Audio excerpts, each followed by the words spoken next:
국민의힘 대선 후보 선출이 나흘 앞으로 다가왔습니다. 어제부터 투표가 시작이 됐는데요. 윤석열, 홍준표 두 후보 간의 기싸움 갈수록 더욱 치열합니다. 두 후보 얘기를 먼저 들어볼까요? 이 소위 586 세력이라고 하는 사람들의 그 민낯을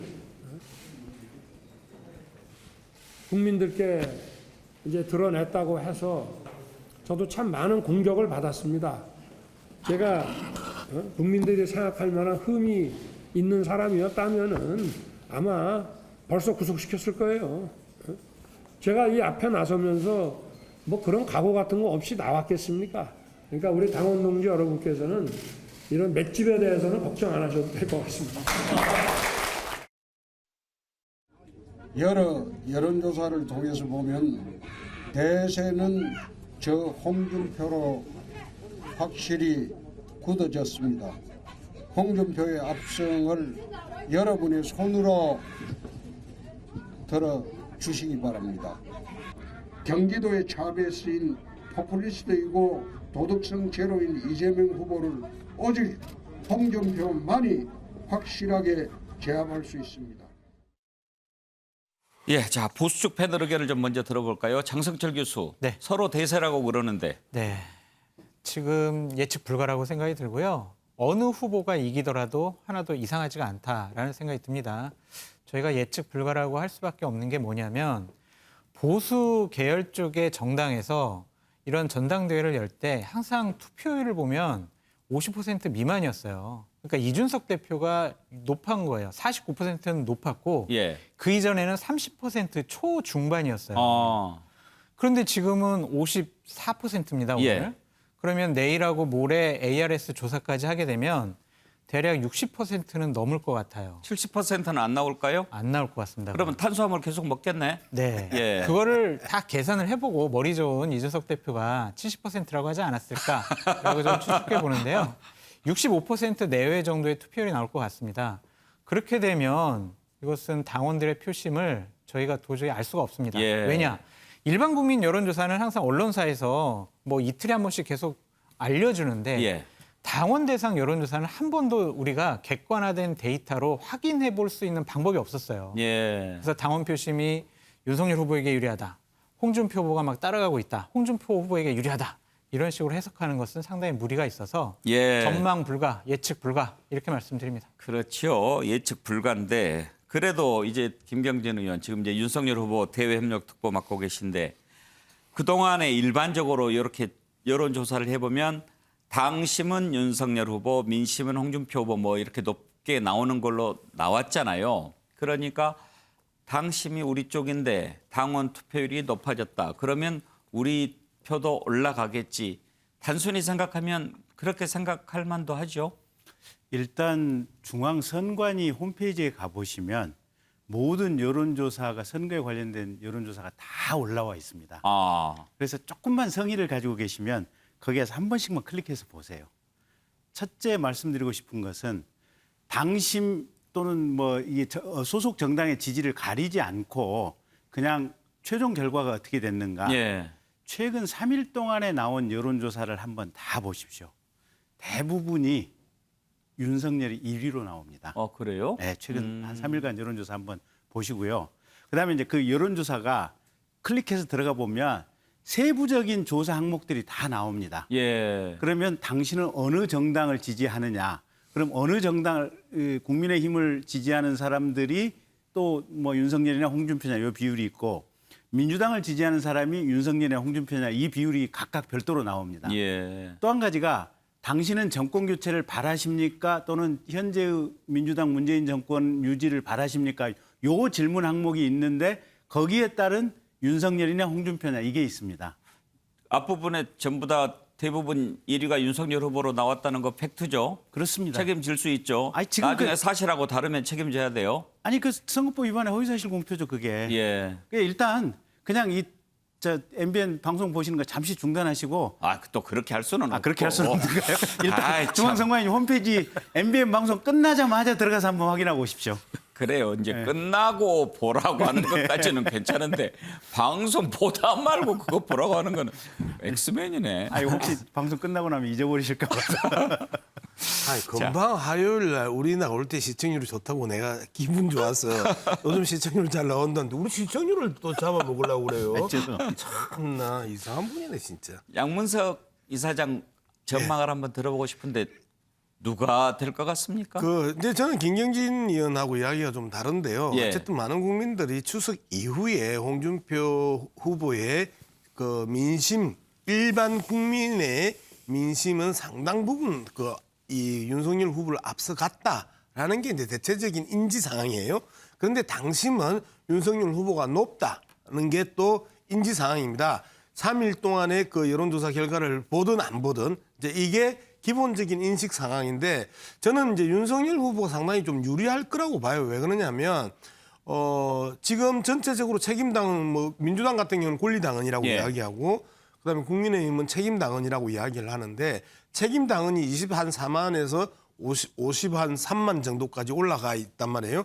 불과 한 6개월 사이에 한 30만 명이 많아졌습니다. 그런데 이게 인터넷을 통해서 자발적으로 당원 가입을 한 그 경우이기보다는 예. 지난 6개월 전에 국민의힘이 대대적으로 당원 확장 그 캠페인을 했었어요. 네. 그래서 그때 그 확장되고 가입된 그 신규 책임당은 이제 많아진 거거든요. 그러면 150개 정도의 지역위원장이 지금 윤석열 후보를 지지하고 있으면 당심에 있어서 상당히 많은 차이가 날 거다. 예. 일반 그 국민 대상의 그 퍼센테이지 그 차이보다 당심에서 많이 차이 나면서 합하면 윤석열 후보가 유리하지 않을까 이렇게 평가를 하고 있습니다. 누가 될 것 같다는 얘기예요. 윤석열 후보가 될 그렇게 가능성이 간단한 높다고. 얘기 그렇게 길게 합니까? 아니 저분이 뭐 3일치 여론조사 선거관리위원회 뭐 홈페이지 이런 이야기를 길게 하면서 MBN 보지 말라고 이야기를 하니까. 그 얘기는 아니었고 또 그렇게까지 지나치지 말자니까요. 박원석 의원 어떻게 보십니까? 일단 투표율이 기록적으로 높다는 데서 유추해 볼 수 있는 건 어떤 바람이든지 바람이 불었다는 거거든요. 그게 경선 흥행 바람이건 아니면 특정 후보를 지지하는 바람이건 그럼 이제 결과를 확인해 봐야 알 텐데 앞서 이제 분석들 하셨듯이 일반적으로 당심이나 당내 세에서는 윤석열 후보가 확실히 앞선다는 예. 게 객관적으로 캠프에 참여하고 있는 당협위원장들이나 의원들 숫자만 봐도 그 우열이 확고하게 드러나는데 문제는 최근 선거에서의 경향은 이거 보수 진보를 망라해서 마찬가지인데 이게 바람을 이기는 조직이라는 게 별로 없어요. 실제 그 조직표라는 게 예를 들어서 모집단이 한 뭐 4, 5만 명 단위다라고 하면 조직이 대세를 결정할 수 있어도 이번 투표처럼 수십만이 선거에 참여하게 되면 그건 조직으로 설명이 잘 안 되거든요. 예. 그런 측면에서 봤을 때 홍준표 후보가 선거 막바지로 오면서 좀 기세를 올렸던 게 사실이고 아까 여론조사 데이터는 좀 다르다고 말씀하셨는데 예. 상대적으로 윤석열 후보가 여러 가지 이제 언행상의 실수나 결정적인 실수들이 나오면서 그런 것들이 이제 좀 마이너스 요인으로 작용했을 가능성이 있거든요. 그래서 이건 정말 열어봐야 아는 그런 게임으로 가고 있는 게 아닌가 싶습니다. 알겠습니다. 장성철 교수 두 가지만 좀 물어볼게요. 네. 하나는 이제 조직을 이기는 바람을 이기는 조직은 없다.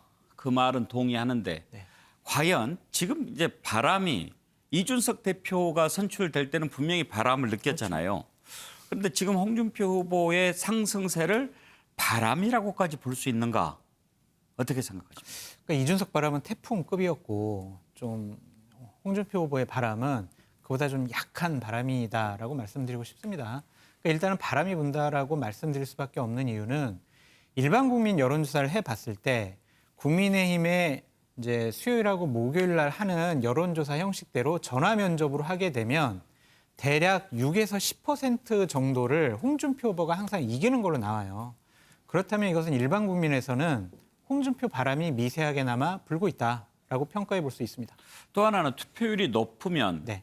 높다고 해서 한쪽으로 다 가지는 않을 거 아닙니까? 그런 점에서 보면 지금 비교적 좀 약하다고 분류가 되는 유승민, 원희룡 후보에게 도움이 될 수도 있지 않겠습니까? 근데 그거보다는 이제 좀 쏠림 현상이 더 나타나지 않을까라는 생각이 듭니다. 왜냐하면 그렇게 강력하게 유승민 후보나 원희룡 후보를 지지하는 분들을 제외하고는 내가 윤석열 후보가 너무 싫어. 예. 홍준표 후보가 너무 싫어.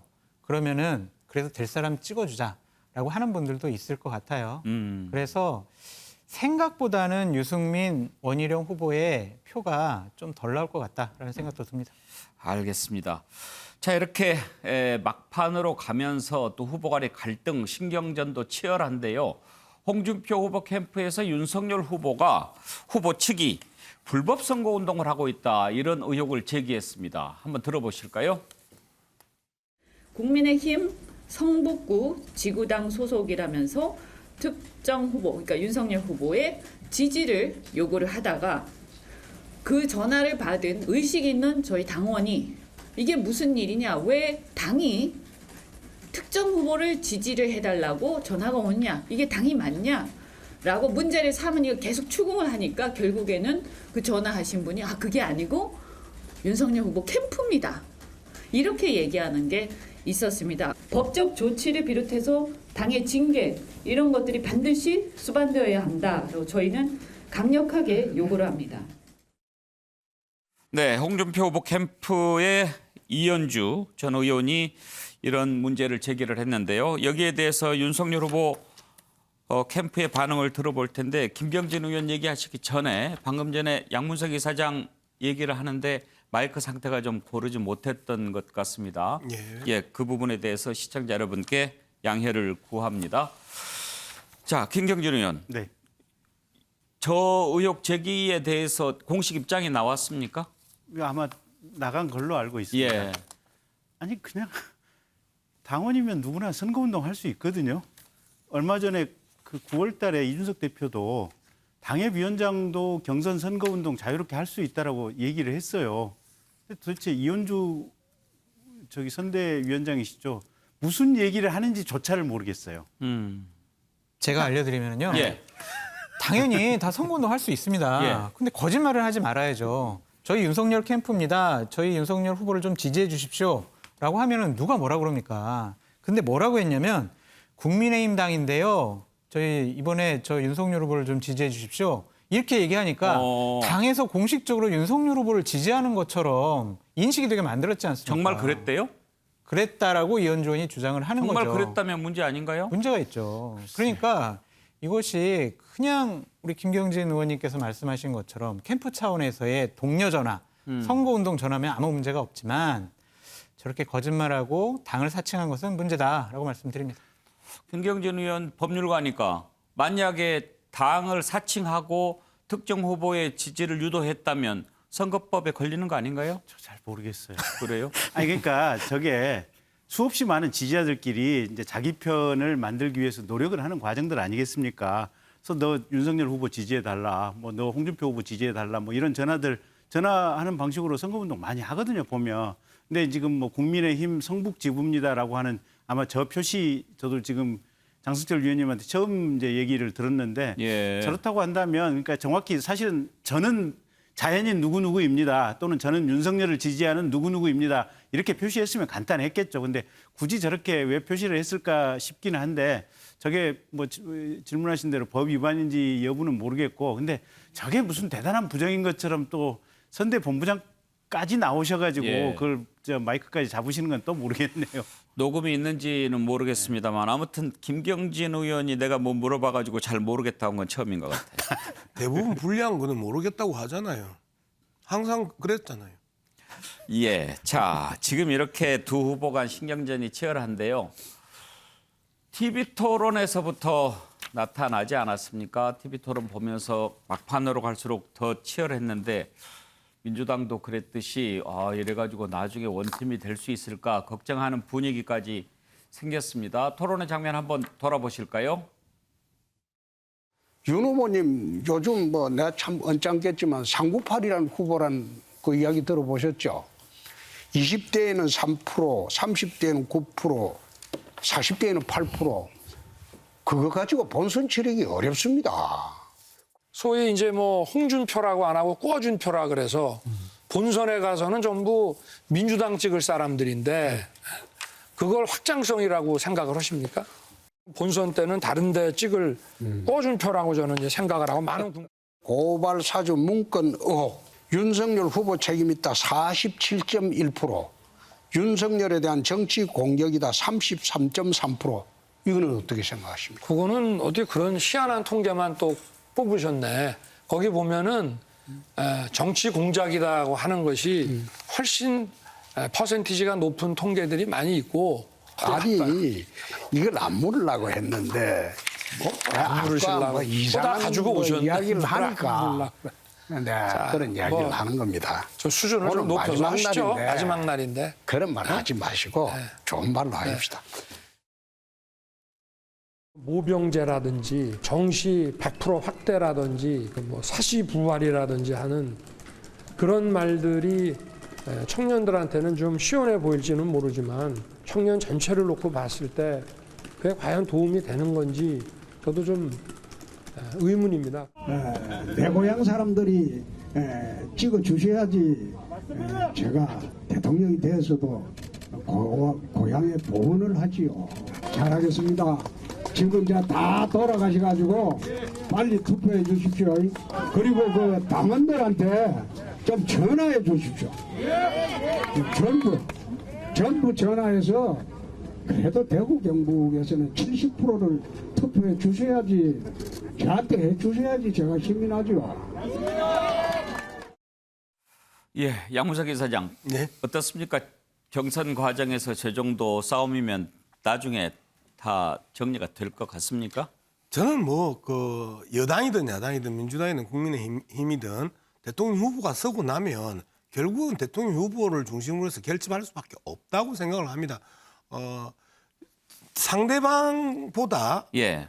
더 이 상처는 깊게 입어요. 같은 당 내에서 싸움은. 그럼에도 불구하고 감정 싸움이나 팬클럽 싸움이 아니고 정치에 대한 문제이고 국민의 그 판단에 대한 문제이기 때문에 저 정도도 저는 큰 무리가 없을 거라고 봐요. 박원석 의원께서도 그렇게 보십니까? 뭐 앞선 민주당 경선에 비하면은 제가 보기에는 그다지 그렇게 격했던 것 같지. 아, 그렇습니까? 또 민주당 경선에서의 양상은 지지자들이 이 편을 나눠서 네. 서로를 격렬하게 비방하고 증오하고 이런 모습이 있었는데 국민의힘 경선에서는 그런 모습까지는 없는 것 같아요. 그런 면에서 봤을 때 어쨌든 정치는 현실이기 때문에 선거가 끝나고 되면 선출된 후보를 중심으로 어쨌든 당력을 하나로 모을 수밖에 없는 게 현실이 아닐까 싶습니다. 김경진 의원, 캠프 내부 분위기가 어땠습니까? 이렇게 토론할 때나 끝나고 나서 아 정말 저거 너무하는 거 아니야? 막 이 정도까지는 안 갔습니까? 이제 그런 지적들이 일부가 있는 대목은 있죠. 이제 특히 뭐 이렇게 굉장히 짓궂은 질문이다라고 느껴지는 이제 것들이 좀 구체적인 예시는 안 드리겠습니다만 예. 있기는 있는데, 근데 박원석 위원님 말씀하신 대로 사실은 민주당에서 경선할 때 워낙 이 막장을 봤기 때문에 저희들은 상대적으로 뭐 이 정도야 뭐 할 수 있지 뭐 이제 그런 느낌입니다. 사실 예. 크게 그렇게 우려하는 그런 상황은 아닙니다. 알겠습니다.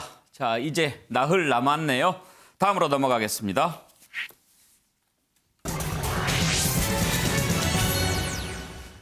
김종인 위원장 이번에도 대선판에 등장할까요? 오는 15일 출판 기념회를 연다고 하는데요. 슬슬 몸을 푸는 것 같이 보이기는 합니다.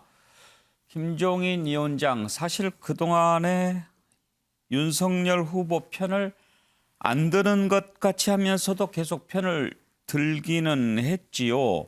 최근에 재미있는 만평이 하나 등장을 했는데요. 그 만평 한번 보시죠. 국민일보가 종법 강의다. 아마 정법 그 뭐 천공인가? 뭐 천공인가 뭐 하는 그분 패러디한 것 같습니다. 그래서 종법은 김종인이 윤석열을 미는 법에서 종하고 법을 땄는데요. 내가 비대위원장까지 했는데 경선에서 특정인 지지할 수 없다. 내가 윤석열 돕는다는 것은 말도 안 되는 소리다. 이렇게 이야기를 했습니다. 실제로. 그런데 만나보니까 사람이 순진하고 큰 장점이 있고 추진력도 있고 아무튼 이번 대선은 이재명 대 윤석열 뭐 이렇게 얘기를 하니까 뭐야. 뭐 특정인 지지할 수 없다고 해놓고 실제로는 윤석열 후보 지지하는 거네. 그걸 비꼰 그런 만평입니다. 그렇죠. 김종인 위원장, 윤석열 후보 지지하는 것 같지요. 김종인 위원장이 이재명 대 윤석열 경쟁이다. 내년 대선은 그렇게 얘기한 거 들어보시죠. 일반 국민이 생각하기에 내년 대선은 이재명 민주당 후보 대 윤석열 후보의 아마 이 경쟁이 될 거라고 저는 생각하고 있기 때문에 그런 방향으로 결정되지 않을까 생각해요. 장성철 교수, 김종인 위원장이 무슨 출판 기념회를 하는 거죠? 잘 모르겠는데요. 죄송합니다. 그 만화책입니다. 하고 속에 만화책. 예, 비대위원장. 김종인 위원장의 정치를 예. 이렇게 만화로 형상화한 비대위원장 김종인이라는 책의 출판 기념회를 하는데 원래 예정이 돼 있었대요. 근데 이제 예. 코로나 때문에 조금 이제 밀려가지고 더 미룰 수 없어서 하는 건데 책 제목도 그렇고 예. 시기도 그렇고 아무튼 뭐 여러 가지 정치적 해석이 나올 수밖에 없는 상황이 아닌가 싶습니다. 되게 정치인들이 출판 기념회 하는 것은 어떤 큰 일을 하기 전에 출사표 비슷하게 이제 하는 것 아니겠습니까? 그런데 김종인 위원장은 대선 후보 나오는 것도 아닌데 왜 출판 상황 기념회를 정치는 가능하지 않습니까? 그 상황. 출사표일 수도 있겠죠. 상황 출정식입니까 그러면? 뭐 그렇게 해석도 있더라고 일각에서는. 양문석 이사장은 김종인 위원장의 출판 기념회 정치적 배경이 있다고 생각하십니까? 정치적 배경이 있죠. 그게 이제 진짜 가장 얄미운 게 저쪽 편 들면서 아닌 것처럼 이야기하거든요. 우리가 그 진중권 교수에 대해서 아주 얄밉게 생각하는 게 국민의힘은 그 손톱만큼 양념만 치고 우리 쪽을 하면서 계속해서 대포로 쏘아대니까 그 진중권 교수가 이야기하면 참 얄밉다, 밉다 이제 하는 거잖아요. 예. 마찬가지로 김종인 그 전 비대위원장도 뭘 중심을 지키는 것처럼 하면서 결국은 그래도 이재명 후보하고 윤석열 후보하고 붙을 거다 이런 식으로 계속 이야기를 해왔단 말이에요. 그리고 우리 김경진 대외협력 특보 계속해서 뭐 일주일에 한두 번씩 전화하고 그다음에 식사도 하는 걸로 알고 있다. 확인은 할 수 없다. 이런 식으로 계속 걸리잖아요. 예. 근데 이런 측면들을 보면 김종인 비대위원장이 실질적으로 윤석열 후보를 적극적으로 돕고 있다. 그냥 이렇게 커밍아웃 하고 나오면 될 텐데 그걸 계속 숨기고 있는 것도 그 얄밉지만 예. 그다음에 또 15일 그 바람 불면 그 하면서 이제 윤석열 후보가 후보 확정되면 이제 본격적으로 윤석열 후보와 두 손 번쩍 들겠지요. 그런 측면에 있어서 본인의 영향력을 지속적으로 유지하려고 하는 그러면서 중립인체하는 여권의 그러니까 보수권의 김종인 그다음에 진보권의 진중권 뭐 이렇게 저는 볼 수 있다고 봅니다. 김경진 의원, 윤석열 후보하고 김종인 위원장하고는 자주 이렇게 만나시는 모양이죠? 자주 만나는지는 모르겠고 최소한 일주일에 한두 번 정도 전화 통화는 하시는 걸로 알고 있어요. 근데 저게 지금 뭐 김종인 비대위원장 한 명의 얘기가 아니고 그러니까 홍준표 후보 측은 지금 현역 의원이 딱 3명 가 있는 거 아니겠습니까? 저희 측은 현역 의원만 해서 한 40명 와 있고 주호영, 심재철 뭐 이런 분들 다 와 있거든요. 뭐 김태호, 뭐 박진. 근데 이게 뭐냐면 윤석열은 입당한 지 지금 3달 됐지 않습니까? 3달 동안에 그 많은 스킨십과 의사소통 능력을 보여준 거예요. 홍준표는 보수 정당의 적장자라고 본인은 말씀을 하고 계시지만 실은 아무하고도 소통이 안 되고 이분을 지켜보면 지켜볼수록 이분하고는 함께 정치할 수 없다. 그러면 우리가 대통령 후보를 뽑을 때 가장 중요한 게 당신이 준비하고 있는 섀도우 캐비넷의 인재가 얼마만큼 있습니까? 당신이 가지고 있는 인재 풀과 정치적인 세력은 얼마나 됩니까? 라는 질문인데 홍준표 후보는 그거를 줄을 세운다고 오물을 뿌렸지만 실은 이게 소통의 능력이고 인재를 모을 수 있는 능력이고 많은 사람의 생각을 세력화할 수 있는 능력이거든요. 예. 김종인 위원장도 국힘 내부에서 40명의 현역 의원들하고 생각을 똑같이 하는 거예요. 예. 원외 지역위원장 절반하고 이게 윤석열을 지지하는 절반하고 생각을 똑같이 하는 거예요. 홍준표 후보는 그거를 이미 잃었어요. 그러니까 어느 분이 그렇게 얘기했어요. 지켜보면 지켜볼수록 저분은 아니다라고 하는 판단 때문에 내가 윤석열을 지지한다라고 얘기를 했거든요. 그런 흐름의 차이가 아닌가 싶습니다.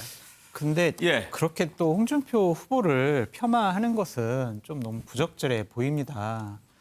저는 이제 김종인 위원장께서 처신을 조금 너무 가볍게 하지 않으셨나라는 생각이 좀 듭니다. 저는 국민의힘이 경선 후유증이 민주당보다 훨씬 클 것 같다는 생각을 갖고 있어요.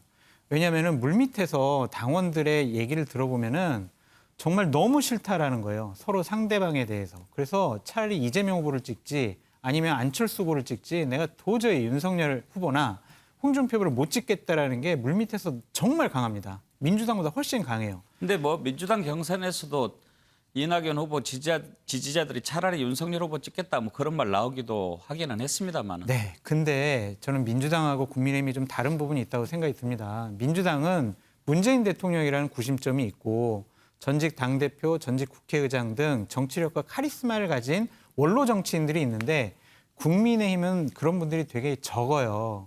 그것을 할 수 있는 분 중에 한 분이 비대위원장이었던 주호영 비대위원장 권한대행 예. 그리고 김종인 비대위원장 이 두 분이 그러한 역할들 다독이고 한 팀 되는 그러한 모습들을 취할 수 있도록 네. 노력을 해줄 수 있어야 했는데 저는 이분들이 너무 쉽게 윤석열 후보를 손을 들어줘서 경선 후에 이것을 다독거릴 수 있는 어른이 없는 부분이 가장 우려스럽습니다. 나중에 그런 역할을 하셔야 되는데 네. 지금 특정한 편을 들어서 그런 걱정하실 만하죠. 이렇게 김종인 위원장이 윤석열 후보 거의 노골적으로 편을 드는 것처럼 보이니까 홍준표 후보 측 심사가 불편하겠죠. 상황 얘기를 하면서 담벼락에 깔리면 큰일 난다 이런 얘기까지 했습니다. 한번 들어보실까요? 윤석열 후보 같은 경우는 힘들 때마다 김종인 위원장한테 의존하고 이런 행태들을 보이던데 저는 뭐 이제 그분이 이제 어떻게 보면 원로신데 이제 예. 완전히 이제 경선 국면에서 어느 한쪽 편을 들어버리셨어요. 네. 그래서 뭐 그 이유가 어쨌든 간에 저는 사실은 그런데 이것이 과연 경선에서 예. 도움이 될 거냐. 저는 오히려 그분의 지지 너무 노골적인 지지가 오히려 별로 큰 네. 도움이 안 될 것이다. 박원수 의원 보시기에 김종인 위원장이 윤석열 후보 노골적으로 지지하는 것 도움이 될까요? 마이너스가 될까요? 글쎄요, 뭐 윤석열 후보 입장에서야 뭐 도움이 안 된다고 할 수 있겠습니까? 도움이 되겠죠. 근데 저는 전반적으로 저런 정치가 별로 바람직하지는 않은 것 같아요. 왜냐하면 김종인 위원장이 윤석열 후보 편만 들었던 게 아니고 민주당 편도 들었었거든요. 저는 민주당이 김종인 비대위원장을 비판할 때 보면 굉장히 이상한 생각이 듭니다. 그런 분을 모셔와서 비대위원장 시켜가지고 20대 총선의 재미를 좀 봤잖아요. 결과적으로 양당 모두 다 저분이 이제 박정희 때부터 정치를 시작하셨던 분인데 여전히 그때 정치에 갇혀 있는 거예요. 그래서 이건 뭐 서로를 욕할 그런 문제가 아니고 이제는 좀 아까 이제 원로의 역할 말씀하셨는데 그냥 원로의 역할을 하시게 놔두는 게 좋을 것 같다는 생각입니다. 네.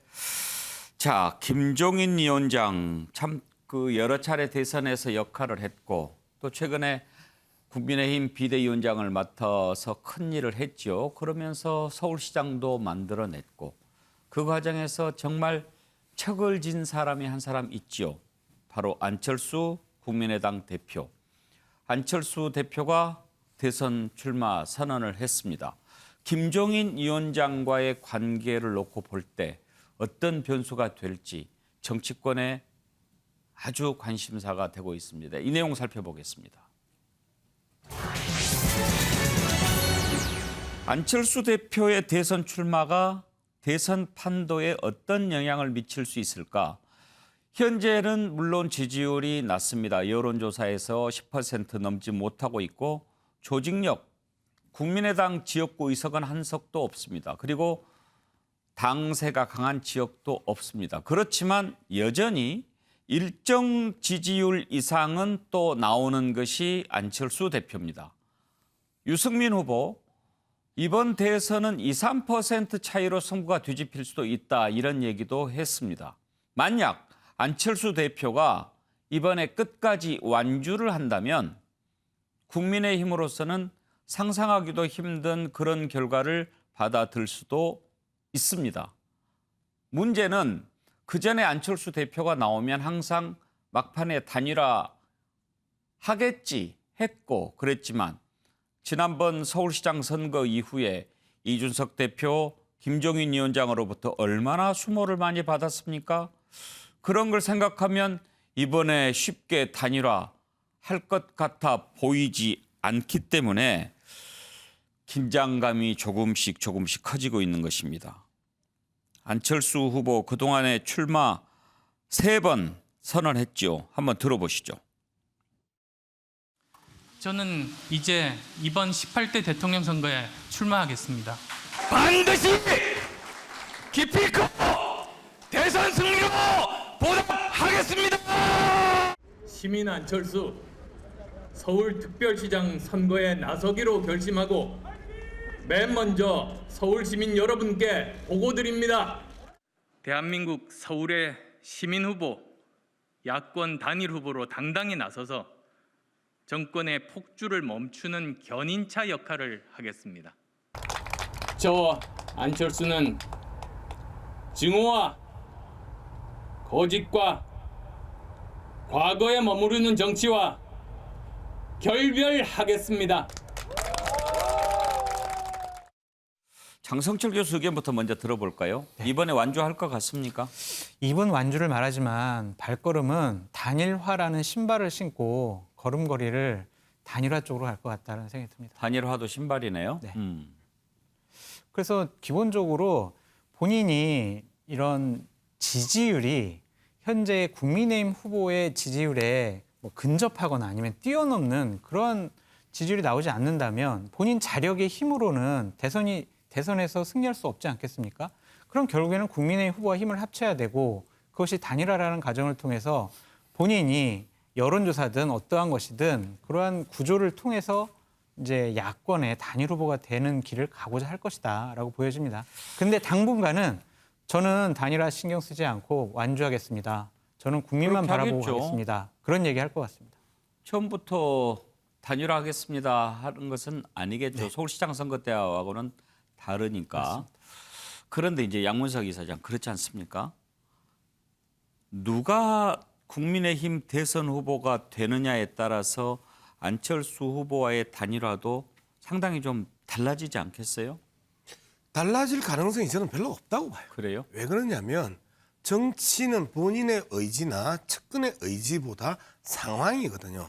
그럼 어떤 상황이 그 단일화로 가는 조건을 만들어주느냐면 오차 범위 안에서 1, 2가 박빙으로 가고 있고 그다음에 단일화 대상이 그 지지선을 해줬을 때 뒤집을 수 있다라는 이러한 상황이 만들어지면 단일화 논의가 급물살을 탈 텐데요. 지금 상황에서 이 안철수 후보에 대해서 뭐 감정적으로 상하게 했고 그다음에 상하게 하는 말 조심하자 뭐 이런 이야기든 그런 이야기들 별로 의미가 없어요. 결국은 안철수 저는 두 가지 조건이라고 생각합니다. 만약에 1, 2가 그 오차 범위 내고 본인이 10% 이상의 그 지지율을 가지고 있으면 예. 단일화는 야권 단일화는 아주 강하게 이렇게 물살을 탈 수밖에 없고 본인이 심상정 후보를 능가하는 그 지지율을 못 가지고 있는 3에서 5% 전후의 그 지지율을 유지하고 있고 그리고 그 1, 2가 박빙으로 가는 조건이 만들어지면 단일화 논의 없다. 그리고 또 1, 2가 오차 범위로 벌어졌을 때도 단일화 논의 없다. 이런 한 세 가지 조건 속에서 단일화 논의는 상황이지 본인의 의지나 그다음에 정당 간의 의지는 아니라고 봅니다. 윤석열 후보 측은 안철수 대표의 출마 선언 어떻게 받아들이고 있습니까? 글쎄요, 편치는 않죠. 근데 이러나 저러나 최선을 다해서 함께 가기 위해서 노력을 해야겠다. 이런 마음 자세로 생각을 하고 있습니다. 윤 후보하고 사이는 어떻습니까?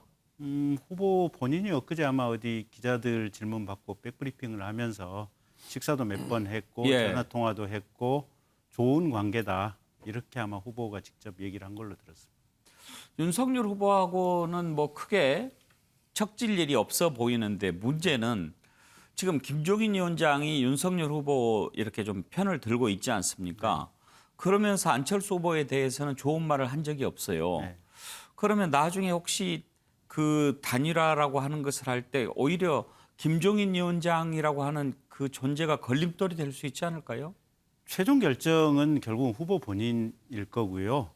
그 모든 것을 조율해낼 수 있는 역량 또한 대통령 후보로서 가장 중요한 조정 능력이 아닐까 싶고 그런 능력을 잘 보여야 윤석열이 대통령이 되지 않겠습니까? 박원석 의원은 어떻게 생각하세요? 글쎄요. 근데 안철수 후보가 과거에는 보수 정당 그 시각에서 보기에 일종의 이제 확장성이었거든요. 근데 이제 그런 입지를 많이 잃었어요. 안철수 후보 개인의 지지율도 많이 떨어졌고 정치적 기반도 많이 잃었고 또 신뢰도도 많이 잃었고 그러나 이제 이번 대선이 워낙에 그 박빙이 예상이 되기 때문에 여전히 국민의힘 입장에서 보기에는 좀 아쉽죠. 그러나 안철수 후보를 설득해서 뭘 가지고 설득해서 단일화로 갈 수 있을까요? 굉장히 고민일 거예요. 이게 이제 거의 합당 직전까지 갔다가 합당 협상하다 지금 깨진 상황이고 그 깨진 상황의 후유증이 굉장히 크단 말이에요. 특히 이제 이준석 후보 같은 경우는 여러 차례 여러 자리에서 안철수 그 대표에 대한 안철수 후보에 대한 좋지 않은 사감을 많이 밝혔고 아무리 이게 정치가 이성의 영역이어도 또 기본적으로 그 출발은 감정이거든요. 그런 것들이 쌓여 있는 상황에서 단일화 협상을 할 수밖에 없는 양측의 상황은 있을 것 같은데 과정이 그렇게 순탄할 것 같지는 않습니다. 안철수 후보가 국민의당 대표이긴 하지만 국민의당도 공당이니까 그쪽에서 대선 후보 선출 절차가 있겠죠. 현재는 안철수 후보가 출마 선언을 했고 또 안에서 경선을 할지는 모르겠습니다만 일단 뭐 압박 면접이다 이렇게 해가지고 절차를 거치고 있는 것 같습니다. 오늘 오후에 했다고 하는데 방금 전에 화면이 들어왔습니다. 한번 보실까요?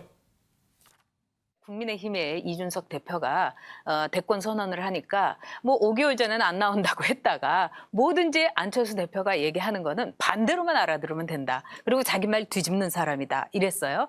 거기에 대해서 방어해 주십시오.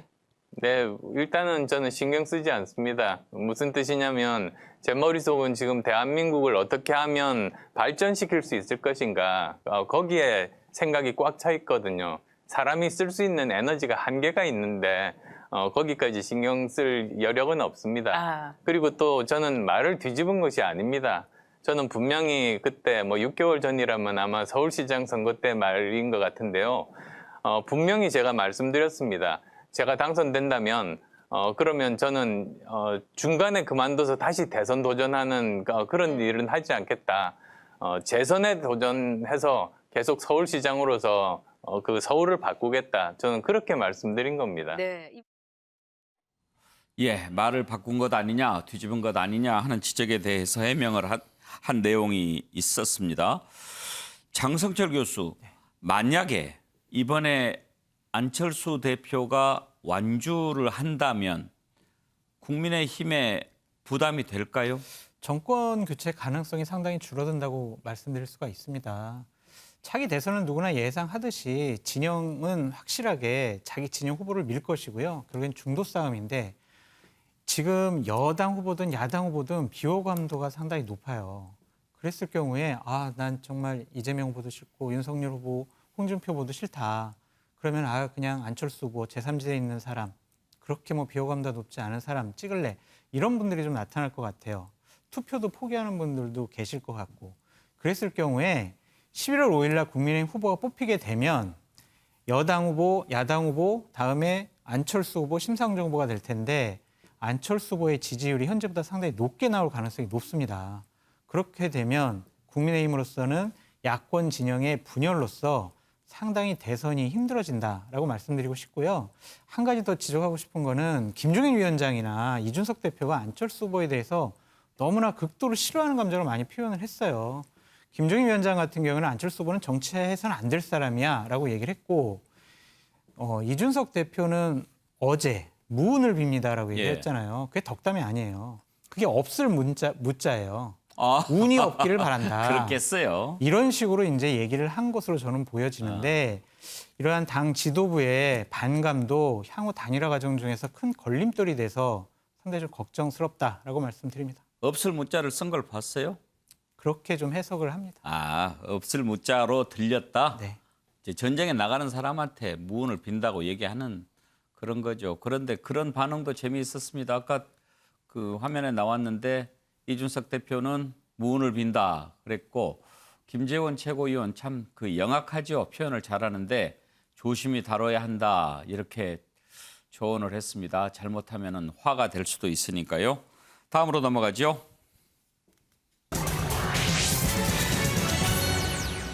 민주당 이재명 후보 선대위가 오늘 출범했습니다. 선대위원장 타이틀을 단 사람만 14명이나 됩니다.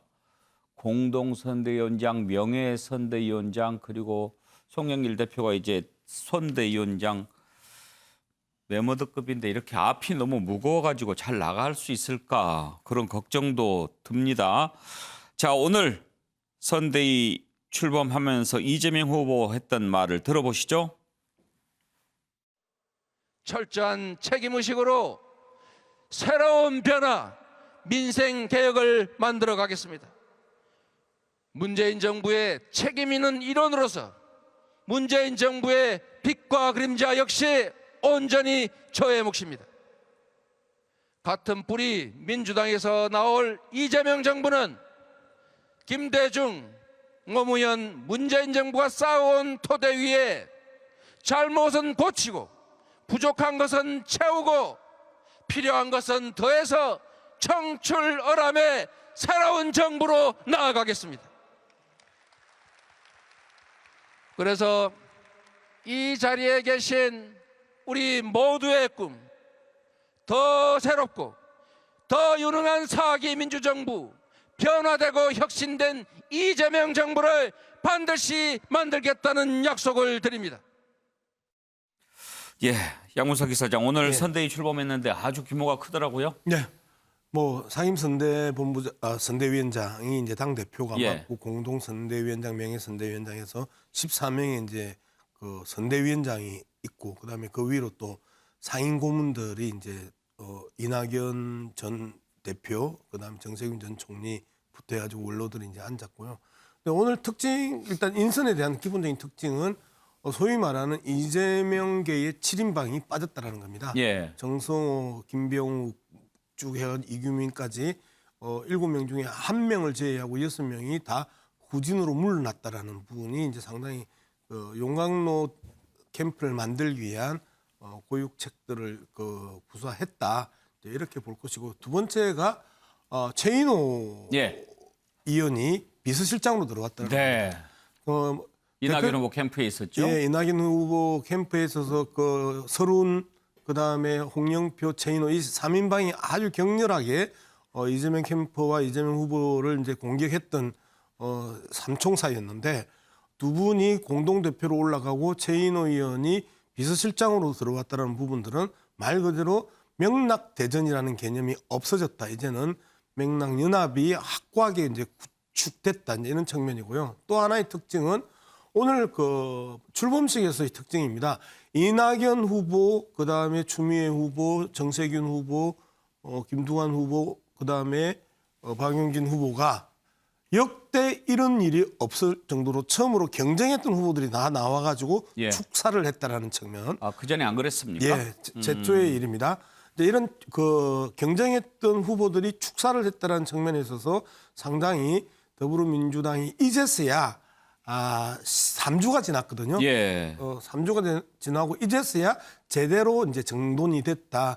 컨벤션 효과 없이 3주 동안에 지지부진했던 그 상황이 깔끔하게 내부적으로는 해소되고 이제는 전체적으로 대통령 선거를 향해서 큰 첫걸음을 뗐다 이렇게 평가할 수 있겠습니다. 예, 오늘 이제 관심은 과연 이낙연 전 대표 오늘 참석해서 어떤 얘기를 할 것이냐 하는 부분 모아졌죠.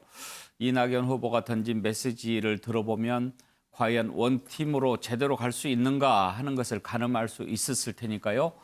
민주당 대통령 후보는 이재명 동지다라고 동지라는 표현을 썼습니다. 그러면서 함께 할 것이다 다짐을 했는데요. 정세균 전 총리, 추미애 전 장관 모두 이재명 후보 원팀을 강조하면서 오늘 분위기 좋은 선대위 출범식 가졌습니다. 박원석 의원, 일단 모양은 다 하나로 뭉친 그런 모양새가 됐는데 이렇게 인선이나 이런 걸 보면은 정말로 잘 되겠네 하는 생각이 들던가요? 일단 지금 민주당이 굉장히 크잖아요. 현역 의원 169명이고 또 경쟁 후보들 중에 두 분이나 전직 총리를 지내신 분들이 있고 하니까 불가피하게 선대위 구성을 저런 식으로 할 수밖에 없었을 거라고 보고요. 그리고 이제 제가 앞서도 말씀드렸지만 이게 어쨌든 정치는 현실입니다.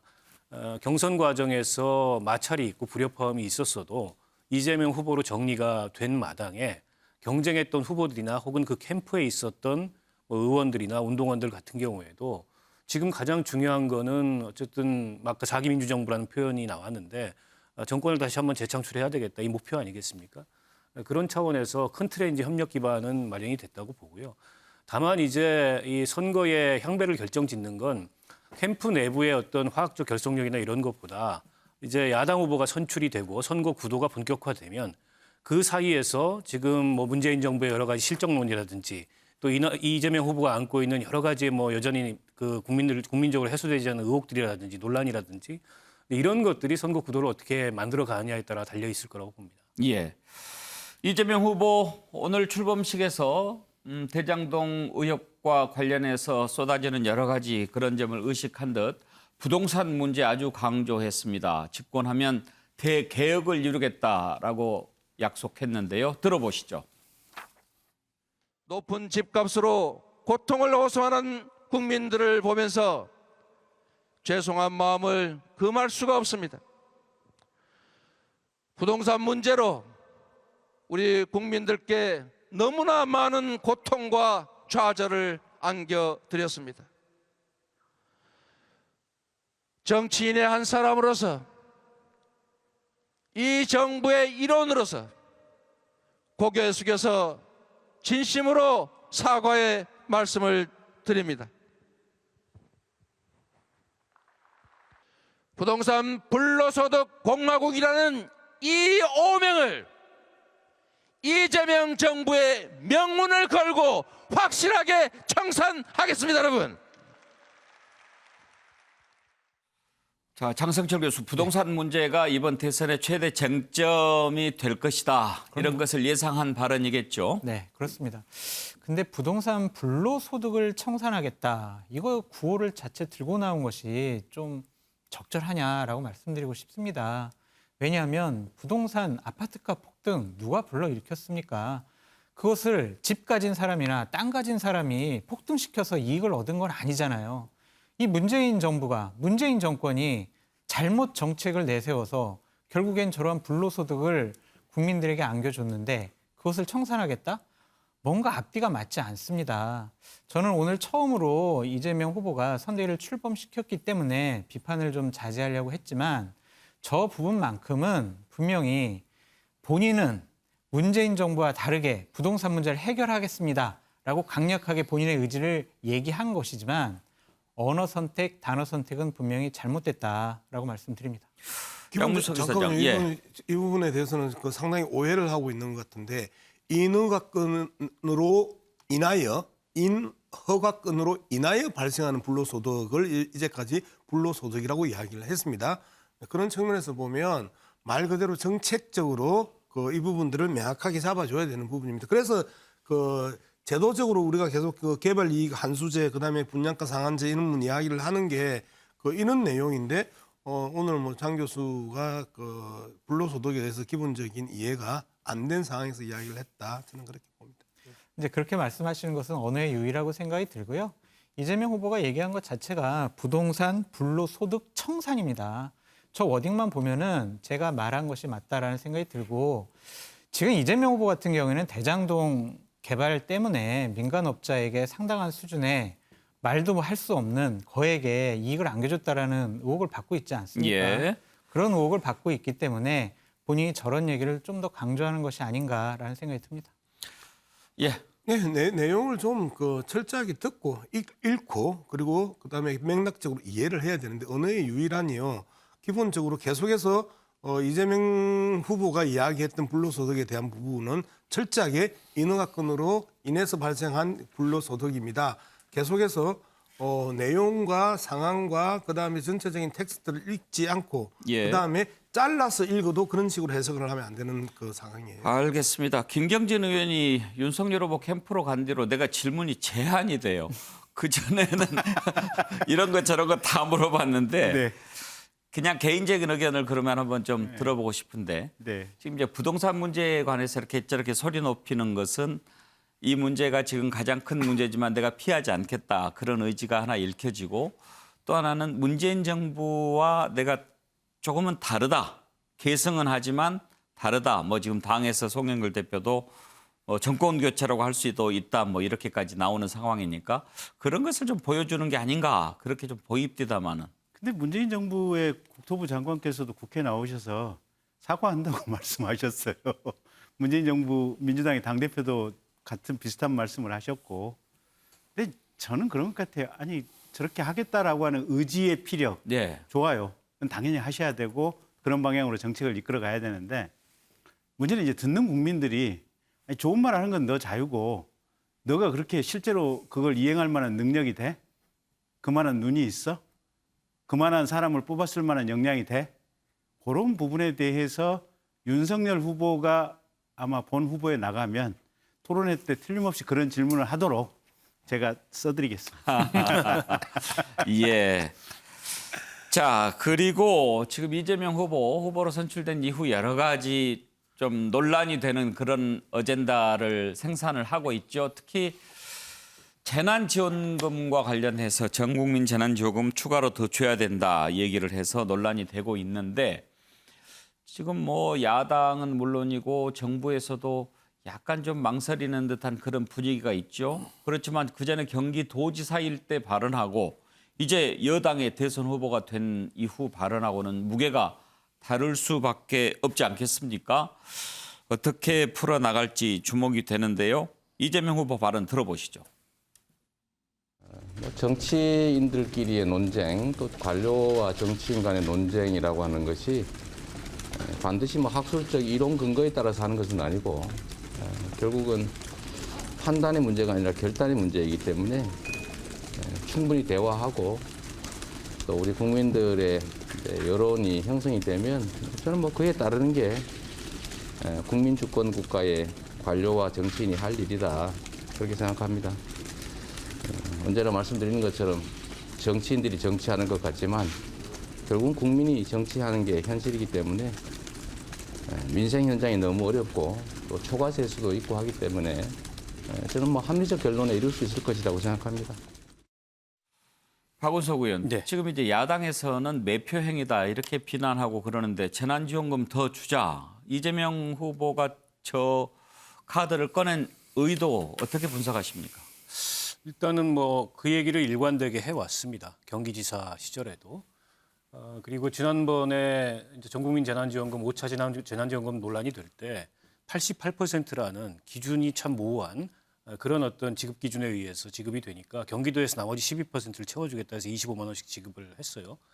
그 연장선에 있는 문제라고 보는데 근데 이렇게 빨리 이 얘기를 들고 나올지 몰랐습니다. 사실은 이 의제는 재난지원금을 지급하자 말자라고 논의 구도가 형성이 되면 지급하자는 쪽이 절대적으로 유리하게 됩니다. 여론의 흐름상. 그래서 저는 결국에 내년 초쯤에 이재명 후보가 의도하는 대로 이게 지급이 될 가능성도 높은데 선거가 너무 임박해 있기 때문에 거기에 대해서는 여러 가지 정치적 그 반론들이 나올 수 있을 것 같고요. 제 개인의 입장을 말씀드리자면 이게 이제 팬데믹이 시작된 이후에 GDP 대비 현금성 재난지원 규모로 보면 OECD 국가나 G20 국가들하고 비교해 봤을 때 우리가 적습니다. 그건 사실이에요. 금융지원까지 합쳐도 봐도 적어요. 근데 때문에 저는 좀 더 확장적 이 재정을 동원해서 뭔가 이런 재난 지원을 해야 된다고는 보는데 전 국민에게 똑같이 주는 방식이 적절하냐. 그거는 팬데믹 입구에서 누가 피해자인지 모를 때는 유효한 방식이었는데 이미 우리가 2년을 경험하면서 누가 피해자고 누가 이 와중에도 이득을 받는지 안단 말이죠. 그런 측면에서 이 팬데믹이 낳은 또 다른 사회 현상이 양극화예요. 그 양극화를 극복하고 진짜 어려운 계층, 진짜 피해를 본 대상들에게 지급하는 것이 지금 더 타당한 방식이 아니냐라고 생각을 합니다. 예. 좀 반박을 좀 해볼 필요가 있는데요.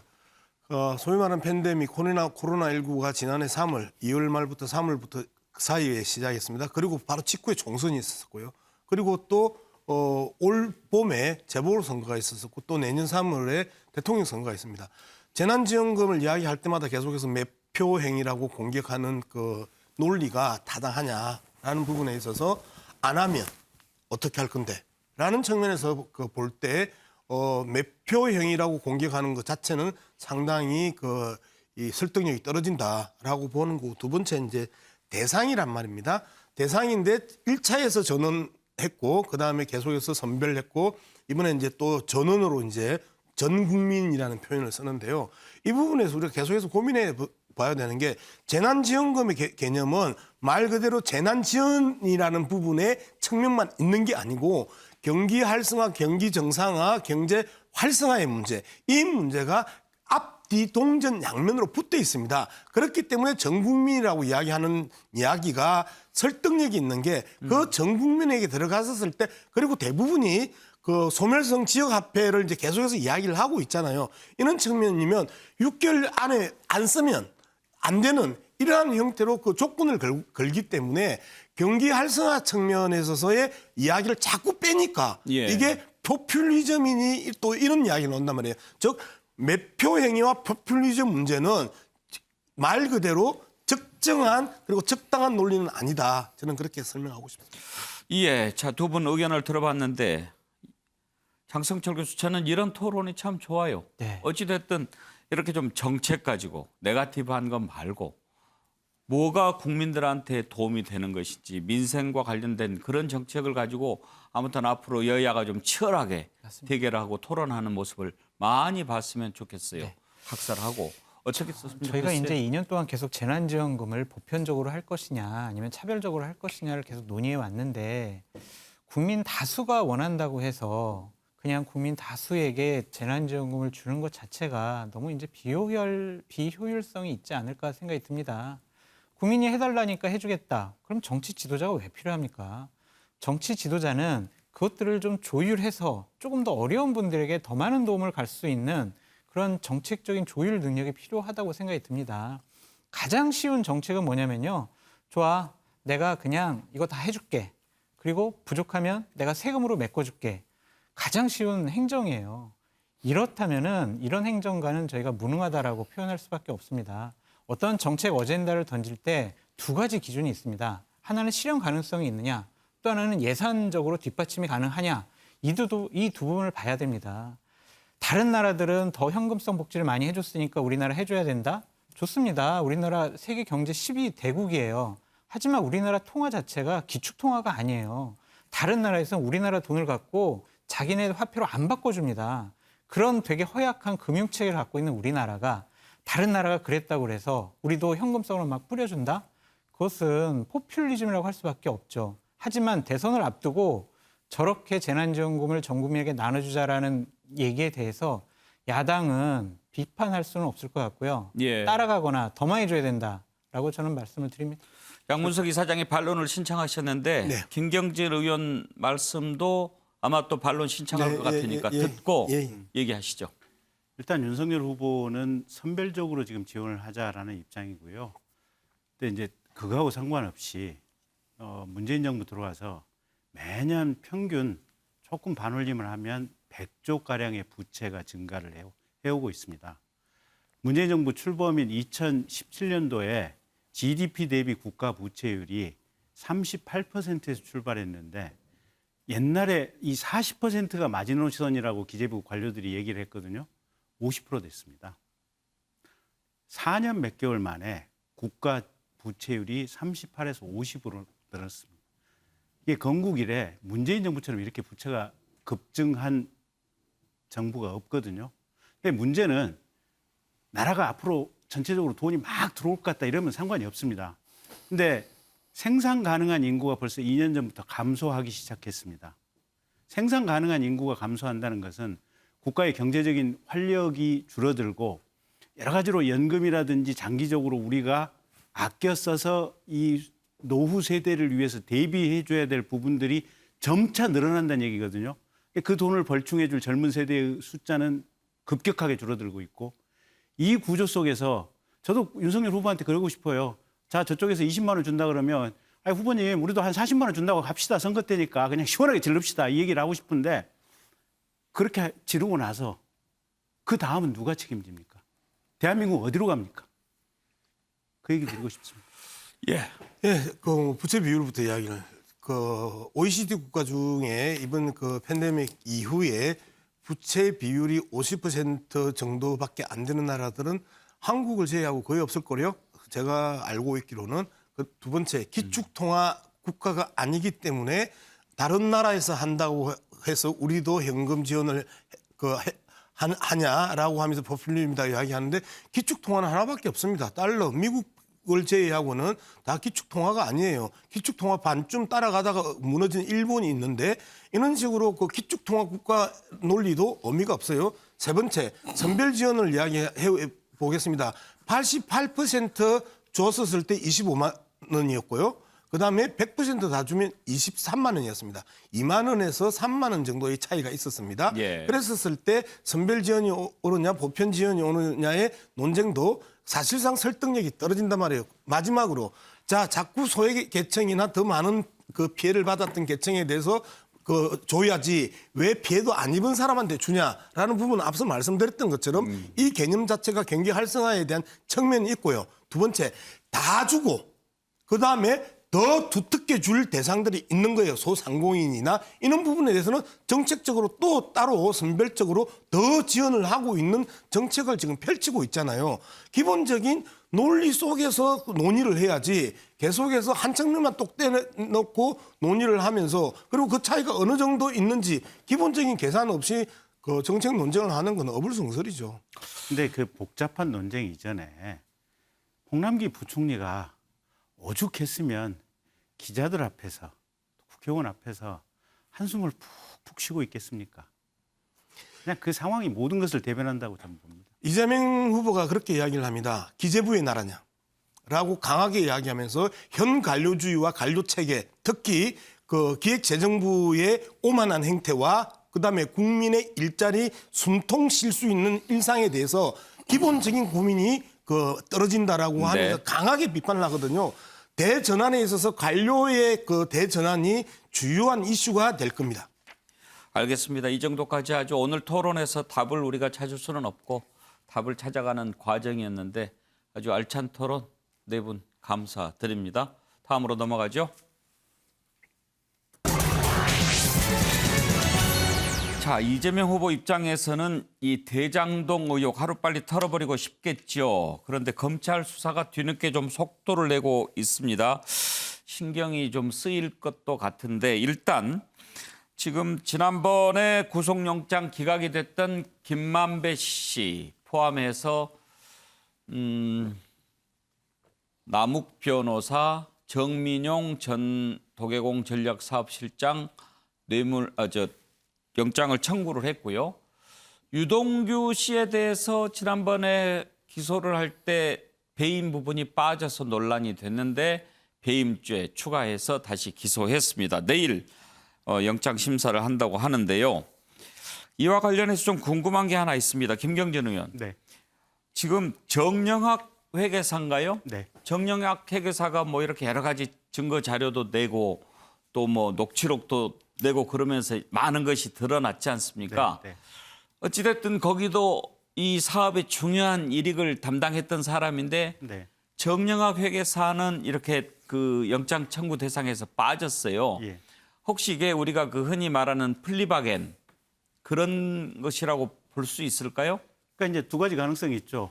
그러니까 불구속을 해주는 조건으로 해서 여러 가지 내부 정보를 다 좀 이렇게 수사에 피해를 받겠다고 하는 그러니까 앵커께서 질문하신 플리바겐인 가능성도 있고 또는 그 안에서 상대적으로 범죄 가담 정도가 낮았을 수도 있죠. 어느 경우인지는 모르겠지만 이 플리바게닝성이 분명히 없지는 않을 것이다 라는 것이 제 추측이긴 합니다. 미국은 플리바게닝이 아주 딱 그 공식적으로 있잖아요. 우리도 있습니까? 있기는? 우리나라는 법 제도화가 안 돼 있어서 그게 검찰에서 주기적으로 이걸 법적 제도화를 하자라고 얘기를 하는데 제도화하기에는 그냥 정서상 좀 참 거시기한 논쟁 지점이 있어서 검찰이 자의적으로 남용할 수도 있는 뭐 그런 여러 가지 그런 있고. 식의 이제 문제 제기가 있다 보니까 공식적인 제도화는 안 되고 있는 대목이고, 근데 어쨌든 정영학 회계사 같은 경우도 가령 이 순간에 구속은 안 하지만 불구속 상태로 법원에 기소될 가능성이 있고